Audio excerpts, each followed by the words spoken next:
స్టోరీలోకి వస్తే మాది 1990 నుంచి ఫ్రెండ్స్ మేము. మాది 34 సంవత్సరాల ఫ్రెండ్షిప్. రామాయణం మహాభారతం ఆడవాళ్ళ వల్ల జరిగాయి అంటే ఏంటో అనుకున్నాను, కానీ ఒక అమ్మాయి వల్ల మేము ఇలా అవ్వాల్సి వస్తుందని కల్లో కూడా ఊహించలేదు.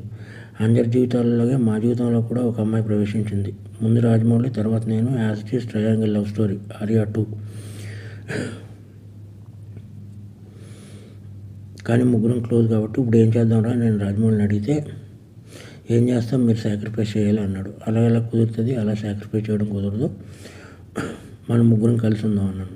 అది దారుణంగా ఉంటుంది అన్నాడు. అప్పుడు నేను పెళ్లి చేసుకున్నాను, అప్పుడు నలుగురం కలిసి ఉందాం అన్నాను. అది చాలా చండాలంగా ఉంటుంది, సమాజం ఒప్పుకోదు అన్నాడు.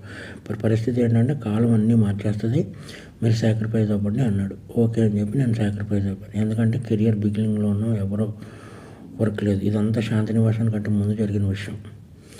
అప్పటికి ఇంకా కెరియర్ పీక్స్ రాలేదు.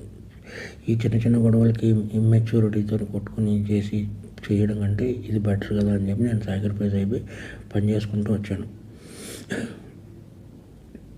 ఇక్కడి వరకు అంతా బాగానే ఉంది. ఆ నెంబర్ 1 డైరెక్టర్ అయిన తర్వాత ఆడికి ఏమొచ్చిందంటే డౌటు, నేను ఇవన్నీ ఎవరికో చెప్పేశాను అని చెప్పి నన్ను టార్చర్ పెట్టడం మొదలుపెట్టాడు.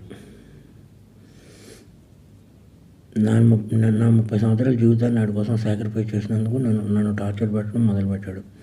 ఎందుకు అంటే, ఒకసారి ఆడికి నాకు చిన్న ఆర్గ్యుమెంట్ జరిగితే మన స్టోరీని సినిమాకి ఇంత ఇస్తాను అని ఒక మాట అన్నందుకు నాకు నరకం అంటే ఏంటో చూపించాడు.